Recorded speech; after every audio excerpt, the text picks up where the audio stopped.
হালকা করে কেটে নিতে হবে মাঝখান থেকে।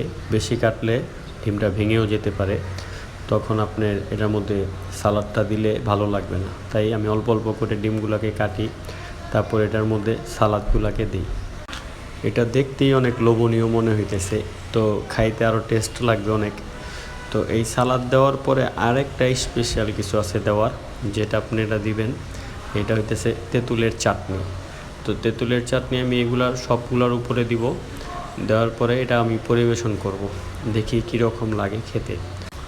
সো আপনারাও চাইলে বাসায় এভাবে তৈরি করে নিতে পারেন। তো এই যে তেঁতুলের চাটনি দিতেছি আমি, পুরো সবগুলা দেওয়া হয়ে গেছে। তো দেখি খাই কীরকম লাগে আগে।